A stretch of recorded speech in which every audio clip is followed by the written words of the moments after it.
বিক্ষোভ সমালোচনার মুখে পদত্যাগ করলেন বিজেপি নেতা শুভেন্দু অধিকারী। ঈদের ঠিক আগ মুহূর্তে পশ্চিমবঙ্গে গরুর মাংস কেনা বেচা এবং জবাইয়ের ওপর এক ধরনের অলিখিত নিষেধাজ্ঞা নেমে এসেছে। তবে এই সিদ্ধান্ত পাল্টা আঘাত এনেছে। এদিকে আজ মুসলিমদের তুপের মুখে পড়ে নরেন্দ্র মোদী এবং শুভেন্দু অধিকারী একসাথে পদত্যাগ করতে বাধ্য হয়েছে। গরু কুরবানির নিষেধাজ্ঞার বিষয়ে ভারতের মুসলিমরা রাজপথে নামে আজকে অসংখ্য ঘটনা ঘটেছে আজকে সম্পূর্ণ ভারতে। আমাকে একটু 2-3 সপ্তাহ টাইম দেন, 10 দিন হয়েছে, আরো 10 দিন টাইম দেন, সব ঠিকঠাক করে নি। গলায় দড়ি দেওয়া ছাড়া আর কোনো রাস্তা নাই। এবছরে এমন একটা করে দিল মোদী সরকার যে আমাদের কোনো লাইন নেই, আমাদের মরা ছাড়া। আমাদের পেটে তো লাথি মারছে। এদিকে ক্ষমা চেয়ে পদত্যাগ করা ছাড়া আর কোনো উপায় নেই শুভেন্দুর। উত্তাল বাংলা, খেপেছে হিন্দু মুসলিম সবাই। কুরবানি নিয়ে আর 9-6 হবেন। আপনাদের এই মাইক বাজিয়ে কোনো নামাজ পড়া যাবে না, ঠিক আছে? একটা কথাই আমি বলে গেলাম, জিরো টলারেন্স আর পার সার্কাস সহ যেখানে যেখানে। পশ্চিম বাংলার গ্রামগুলোর অবস্থা থমথমে এবং ফুসকে আছে। পশ্চিমবঙ্গের মসনদে শুভেন্দু অধিকারী ক্ষমতায় বসার পর থেকেই গরুর ফিটনেস এবং কুরবানির উপরে নানা নিষেধাজ্ঞা দিয়ে মুসলিমদের কুরবানি দেওয়া বন্ধ করে দিয়েছে। কিন্তু রাজনীতির কি নির্মম পরিহাস, মুসলিমদের ক্ষতি করতে গিয়ে আজ কলকাতার হিন্দুরাই বেশি বিপদে পড়েছে। মুসলিমদের ক্ষতি করতে গিয়ে এবার হিন্দুরাই বিপদের মুখে পড়েছে ভারতে। নরেন্দ্র মোদী এবং শুভেন্দু অধিকারী ক্ষমতা ছাড়তে বাধ্য হয় মুসলিমদের অ্যাকশনে। আপনারা দেখেছেন ভারতে গরু কুরবানির উপর নিষেধাজ্ঞা দিয়েছিল শুভেন্দু অধিকারী এবং গত এক সপ্তাহ যাবৎ ভারতে তুলপাড় পরিস্থিতি।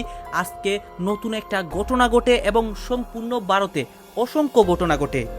মুসলিম হিন্দু একজুট হয় এবং স্বয়ং নরেন্দ্র মোদীর উপর অ্যাকশন নেয় এবং শুভেন্দু অধিকারীরও কিন্তু খারাপ অবস্থা হয়েছিল রাজপথে। আপনারা দেখতে পারবেন এই মুহূর্তে এই গরু কুরবানির বিষয়ে যা যা ঘটেছে সবকিছু দেখানোর চেষ্টা করবো এই একটি ভিডিওতে।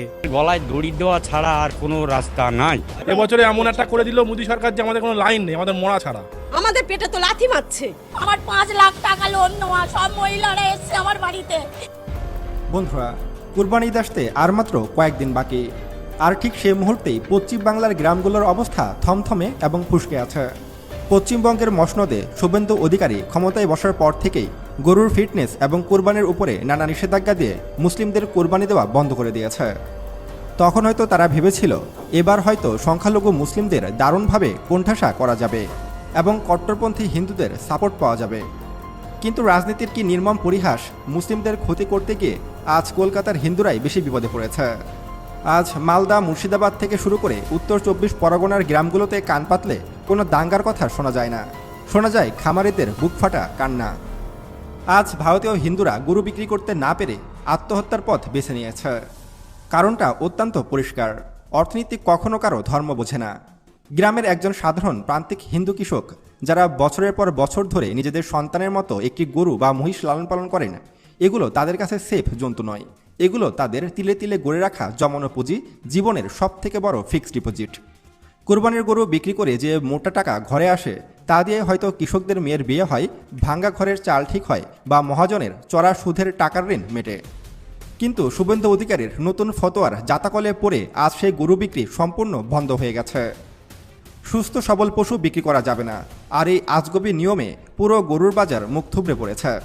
আপনারা হয়তো জানেন যে মুসলিমদের পশুর কুরবানির সর্বপ্রথম ও সর্বপ্রধান নিয়মই হলো সুস্থ সবল এবং সবথেকে সেরা প্রাণীটিকে কুরবানি দেওয়া। এটাই নবীর সুন্নত। কিন্তু সেখানে কট্টরপন্থী শুভেন্দু অধিকারী নিয়ম করেছে ভারতে কোনো সুস্থ গরু কুরবানি দেওয়া যাবে না, যাতে করে বিপাকে পড়েছে ভারতীয় হিন্দু কৃষকরা।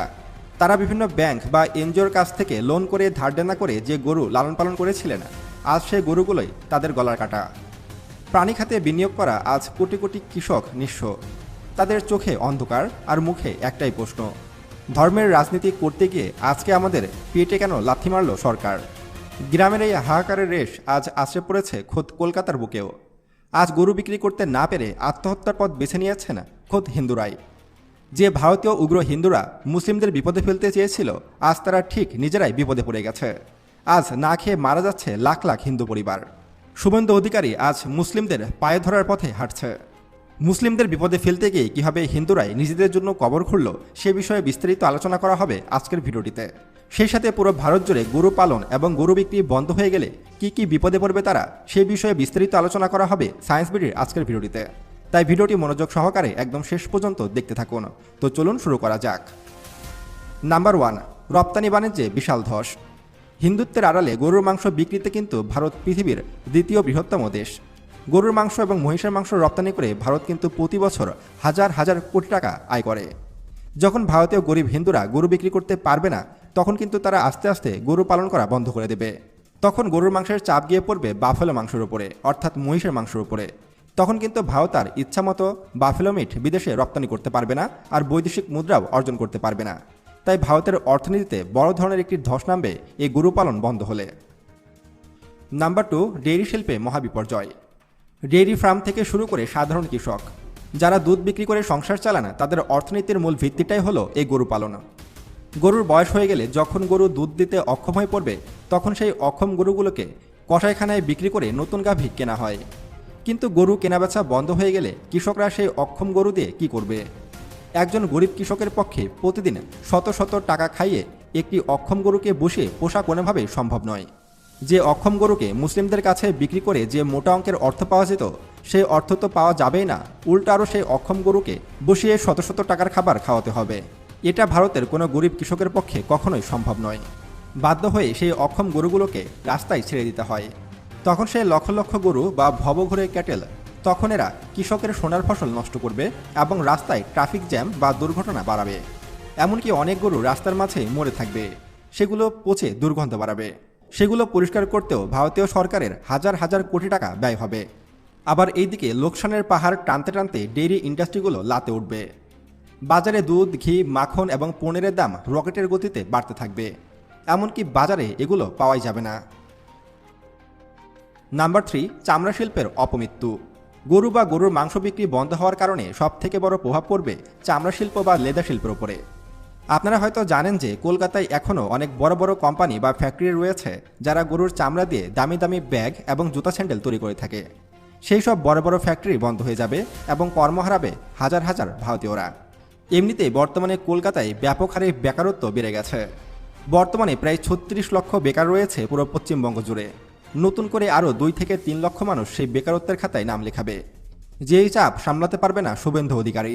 এবং ভারত যে প্রতি বছর গরুর চামড়া দিয়ে তৈরি ব্যাগ, জুতা স্যান্ডেল বিদেশে বিক্রি করে বৈদেশিক মুদ্রা অর্জন করে, সেই বৈদেশিক মুদ্রা আসাও বন্ধ হয়ে যাবে। ফলে এক প্রকার বড় ধরনের অর্থনৈতিক সংকটে পড়বে পুরো ভারতবর্ষ। নাম্বার 4, প্রোটিনের চরম আকাল। গরুর মাংস আজও ভারতের কোটি কোটি গরিব মানুষের প্রোটিনের চাহিদার বড় অংশ। সেই সোর্স বন্ধ হয়ে গেলে বিশাল জনসংখ্যার প্রোটিনের চাহিদার বড় অংশ গিয়ে পড়বে ছাগল আর মুরগির ওপরে। ডিমান্ড আর সাপ্লাইয়ের নিয়মের ওপরে রাতারাতি খাসি আর মুরগির দাম এমনভাবে রকেটের গতিতে বাড়বে যে মধ্যবিত্তের বাজারের ঝুলিতে আগুন লাগবে। এইদিকে বিকল্প প্রোটিন হিসাবে দুধ, পনিরের সাপ্লাইও তখন বন্ধের পথে। ফলস্বরূপ চরম পুষ্টিহীনতা ও রোগহীনতার দিকে এগিয়ে যাবে পুরো ভারতবর্ষ। আগামী প্রজন্ম পুষ্টিহীনতায় ভুগবে। নাম্বার 5, সরকারের উপরে ভীষণ চাপ আসবে। শুভেন্দু অধিকারীর ঘাড়ে তখন পাহাড় সমান চাপ বাড়বে। রাস্তায় রাস্তায় ঘুরে বেড়ানো এইসব রুগ্ন লাখ লাখ গরুর লালন পালন এবং তাদেরকে আবাসন করতে গিয়ে সরকারের হাজার হাজার কোটি টাকা খরচ হবে।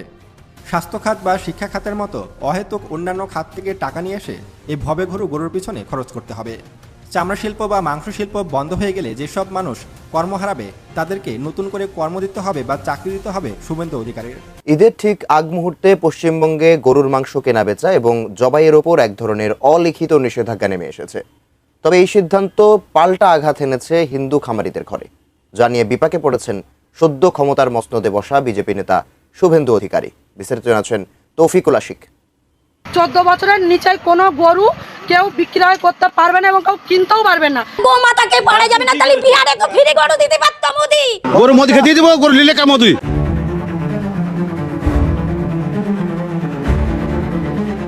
অনুমতি ছাড়া রাজ্যে কোনো গরু বা মহিষ জবাই করা যাবে না। এক বিবৃতিতে এমনটাই জানিয়েছে পশ্চিমবঙ্গের শুভেন্দু সরকার। শুধু তাই নয়, জবাই করতে হলে সেই গবাদি পশুর বয়স হতে হবে কমপক্ষে 14 বছর। এই আইন বাস্তবায়নে অতি উৎসাহী হয়ে রাস্তায় নেমে পড়েছেন বিজেপির নবনির্বাচিত বিধায়করা।